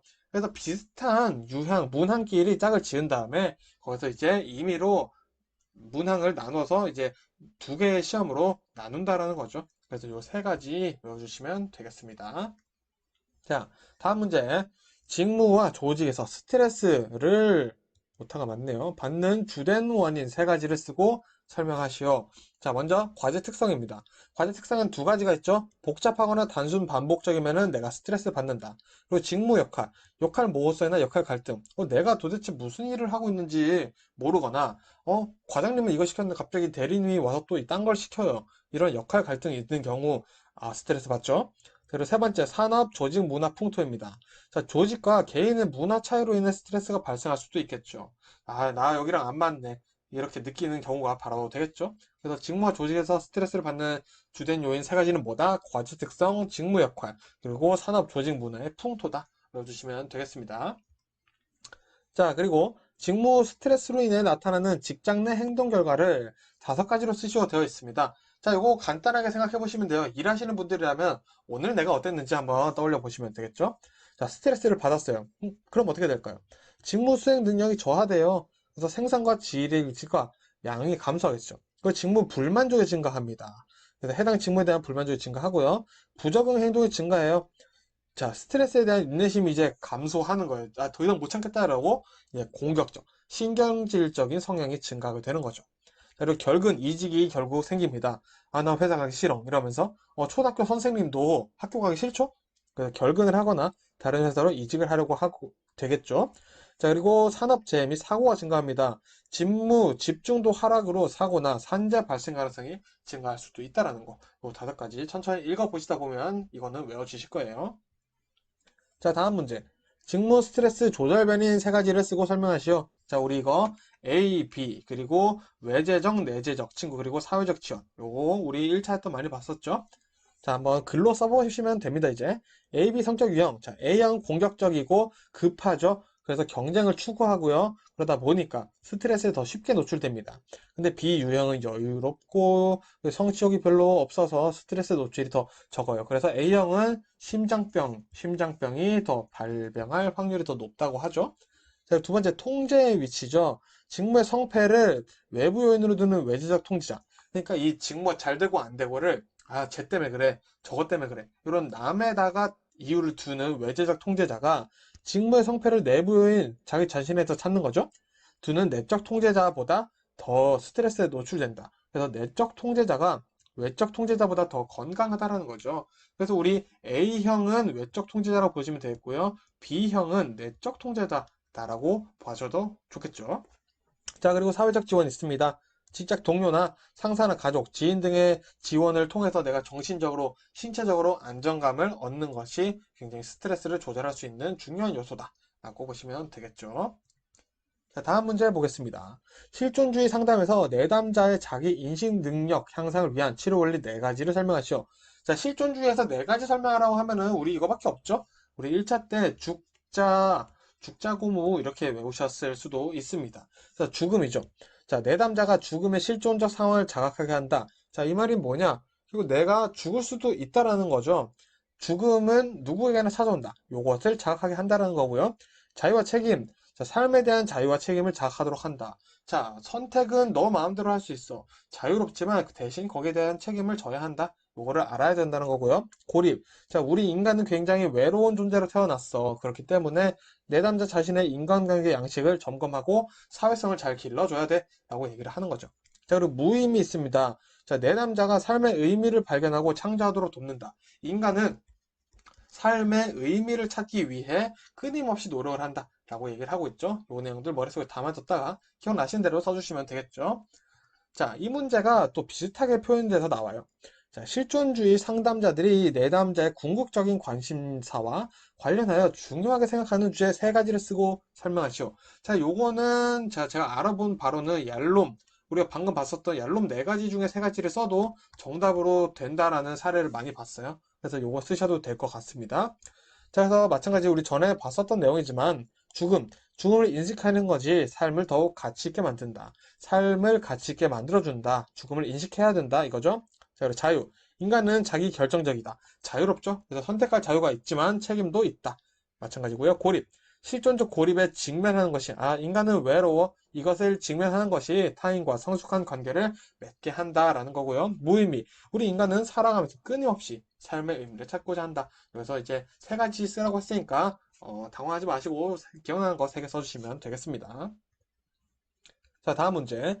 실존주의 상담의 양식 세계 3가지를 쓰고 설명하시오. 자, 요 양식 세계 3가지 같은 경우에는 우리가 다 전혀 다르죠? 그래서 요 실존주의의 양식 세계는 영적 세계, 공존 세계, 주변 세계 외워주시면 되겠습니다. 자, 말 그대로 영적 세계는 우리 종교죠? 개인의 영적, 종교적 세계에 대한 믿음과 신념이 될 거고요. 공존 세계는 사회적이에요. 공존, 사회라고 보시면 됩니다. 그래서 사회적 존재로서 인간만 가지는 대인관계의 세상이다. 요게 사회죠? 자, 그리고 주변 세계, 인간이 접하면서 살아가는 환경이나 생물학적 세상이다. 뭐, 주변의 공원, 거주, 의식주, 이런 것들이 주변 세계에 포함될 수가 있겠죠. 자, 그래서 실존주의 상담 양식 세계 3가지는 요거구나. 요거를 이제 뭘 쓰라고 하는지 알아두는 것도 상당히 중요하기 때문에 잘 외워두시면 좋을 것 같습니다. 자, 이렇게 해서 이번 영상은 여기까지 마무리하고 저는 또 다음 영상으로 인사드리겠습니다. 고생 많으셨습니다.